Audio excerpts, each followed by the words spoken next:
Hello students, welcome to R I classes. आज की इस वीडियो में हम बात करेंगे क्लास 12 की फिजिक्स का फर्स्ट चैप्टर यानी कि Coulomb's law and electric field, जिसको हिंदी मीडियम वाले बच्चे क्या कहेंगे, कूलाम के नियम तथा वैद्युत क्षेत्र।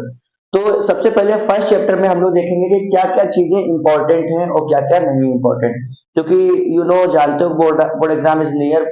बहुत ज्यादा आपको कंसंट्रेशन करना है, फोकस करना है स्टडी पे, जिससे कि आप पढ़ पाए। और हाँ, ये नहीं कि वीडियो आपने देखा और पूरा नोट भी नहीं किया है, तो उसके लिए आपको पूरा वीडियो देखना है और नोट करना है, अच्छे से पढ़ना है और बिल्कुल भी डायरेक्शन से चेंज नहीं होना है, क्योंकि एग्जाम के प्रिपरेशन के लिए आपको बहुत ज्यादा मेहनत करनी है ना। तो सबसे पहले कूलॉम्स लॉ में हम बात करेंगे इलेक्ट्रिक फोर्स यानी वैद्युत बल क्या होता है। वैद्युत बल इलेक्ट्रिक फोर्स क्या होता है।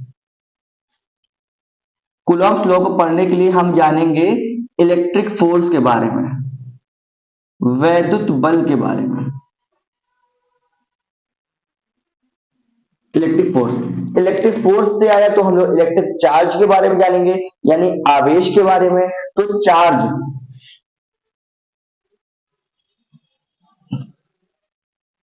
अभी कूलॉम्स लॉ की बात ही नहीं कर रहे, अभी हम सिर्फ चार्ज और इलेक्ट्रिक फोर्स यानी वैद्युत बल और आवेश के बारे में हम समझेंगे कि क्या होता है।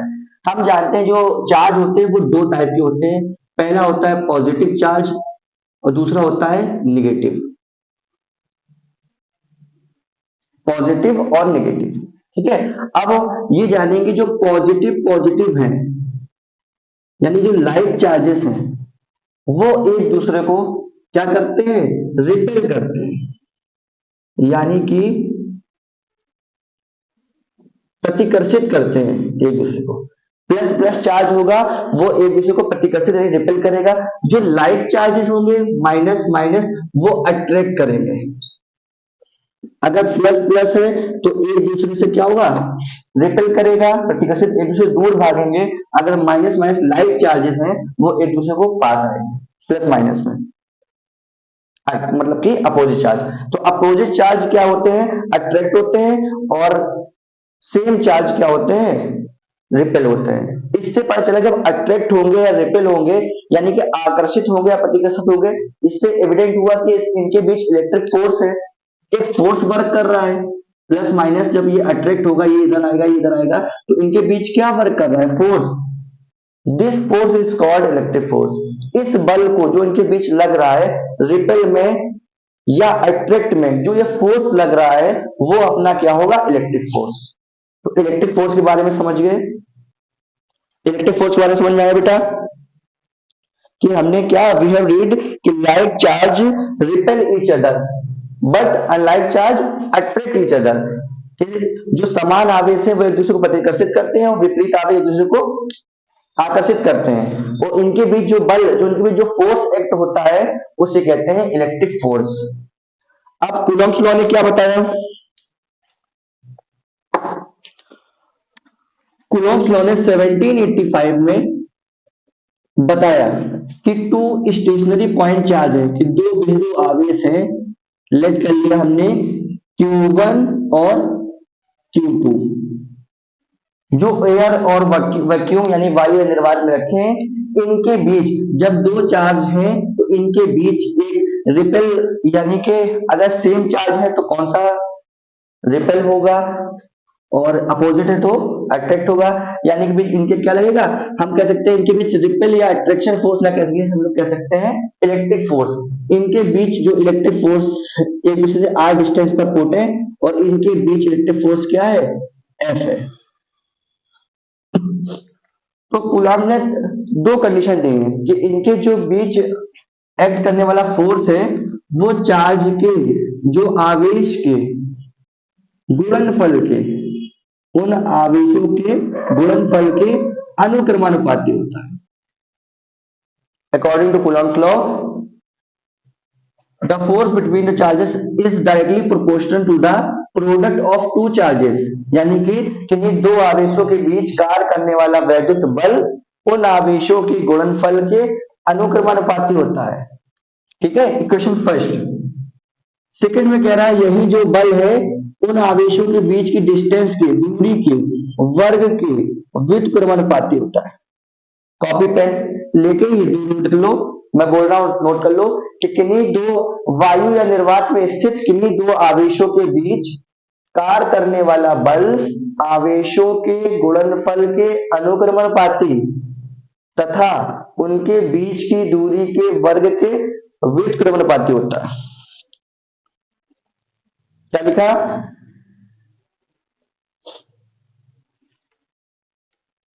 सेकेंड, आप इसको लिख सकते हैं, according to this law two stationary point charges repel or attract each other with a force which is directly proportional to the product of two charges and inversely proportional to the square of the distance between them। ये Coulomb law हो जाएगा। अब यहां पे लिखेंगे हम लोग from equation first and second, from equation first and second, ये क्या होगा? F Q1 Q2 upon r square. ये प्रोपोर्शनल साइन हटाएंगे तो एक हम लोग लगाएंगे, इक्वल जब लगाएंगे कांस्टेंट, और कांस्टेंट पूरा ये होगा 1/4 pi epsilon naught Q1 Q2 upon r square. ये कूलॉम्स लॉ, न्यूटन। हम लोग जानेंगे वेयर,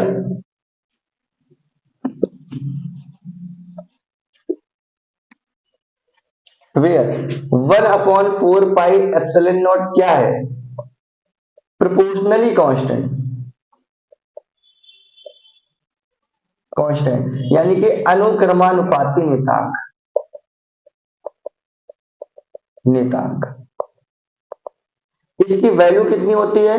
1/4 पाई एप्सिलॉन नॉट की 9 × 10⁹ न्यूटन मीटर स्क्वायर पर कूलम स्क्वायर। ऑप्शन में ये वैल्यू आती है। एप्सिलॉन नॉट क्या होता है? परमिटिविटी ऑफ स्पेस यानी निर्वात की वैद्यशीलता, इसकी वैल्यू होती है 8.85 10⁻⁻12 यूनिट। जैसे इसकी उल्टी हो जाएगी, कूलम स्क्वायर पहले और आफ्टर इट न्यूटन पर मीटर स्क्वायर।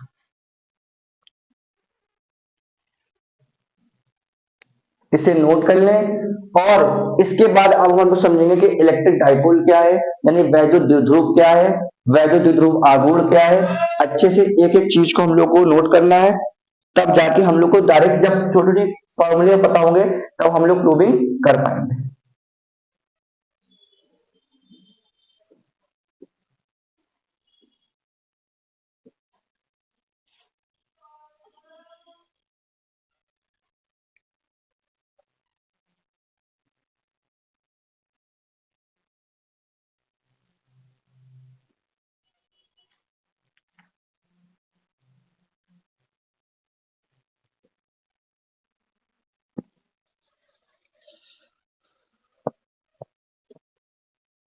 नेक्स्ट देखेंगे हम लोग electric field, electric field of intensity.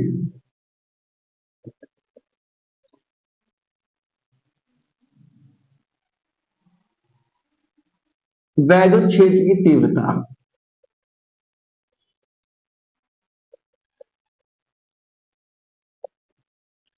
Formula value क्षेत्र की तीव्रता को डिनोट करते हैं ई से।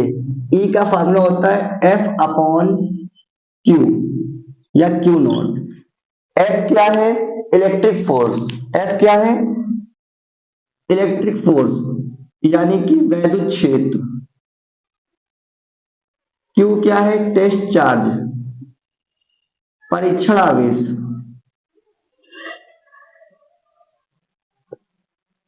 E क्या है? वैद्युत क्षेत्र की तीव्रता, इंटेंसिटी ऑफ इलेक्ट्रिक फील्ड।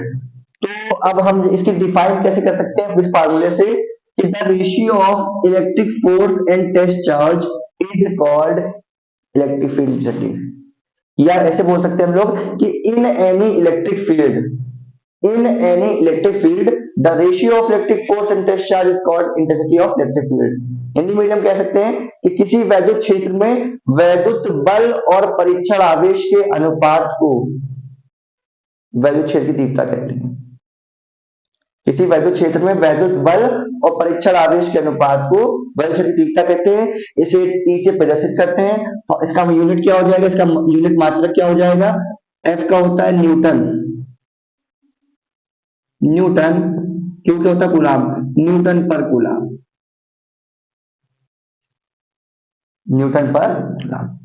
इसकी डायमेंशन क्या हो जाएगी, विमा, इसकी विमा होगी एफ की होती है M L T minus two और क्यू की होती है ए टी। इसकी डायमेंशन हो जाएगी M L T minus three A minus one, इसकी डायमेंशन। हम लोग को फार्मूला, यूनिट और डायमेंशन ये सब ऑप्शन में आते हैं, हम लोग को एक चीज ऑब्जर्व करके पढ़ना है। इंटेंसिटी इलेक्ट्रिक फील्ड समझ में आ गई। अब हम बात करते हैं इलेक्ट्रिक डायपोल की।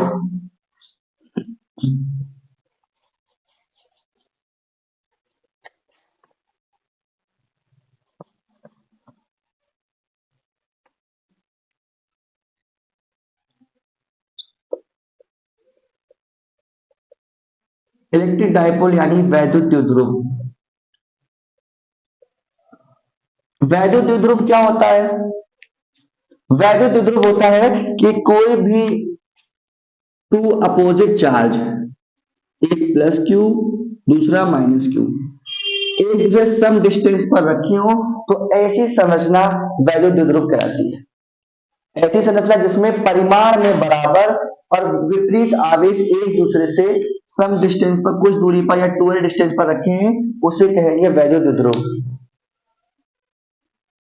जब टू चार्ज कुछ डिस्टेंस पर रखे होंगे वो होगा इलेक्ट्रिक डायपोल। इलेक्ट्रिक डायपोल का एग्जांपल हो सकता है HCl, KCl, क्योंकि H प्लस दूसरा Cl माइनस, K प्लस दूसरा Cl माइनस, तो ये वैद्युत द्विध्रुव के एग्जांपल है, उदाहरण है HCl, KCl।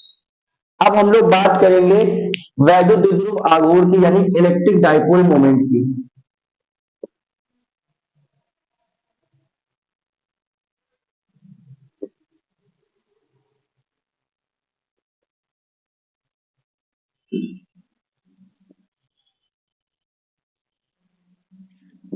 वैद्युत द्विध्रुव हम लोग जानते हैं इलेक्ट्रिक डायपोल, एक प्लस चार्ज दूसरा माइनस चार्ज, बीच की distance 12।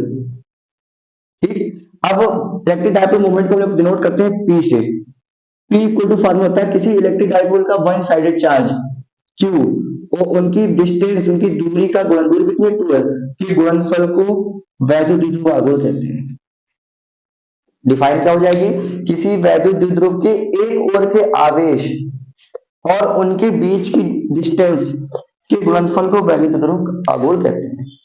From the electric dipole one sided charge and the distance between them, the product of one sided charge and the distance between them is called electric dipole moment. It is denoted by capital P या small p।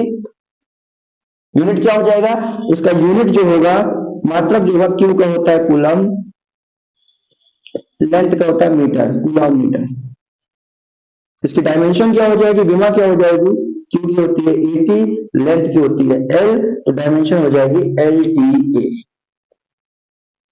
ये हम लोगों की main छोटी define थी। अब इसके बाद जो इसका जो पार्ट 2 बनेगा वो उसमें हम लोग प्रूविंग कवर करेंगे। आई होप आप लोगों को पसंद आया होगा, और जो भी टॉपिक आपको पढ़ना है फिजिक्स में, मैथ्स में रिलेटेड, वो कमेंट बॉक्स में पता है, आपको जल्द से जल्द वीडियो प्रोवाइड करवाई जाएगी। Thank you so much, best of luck for exam.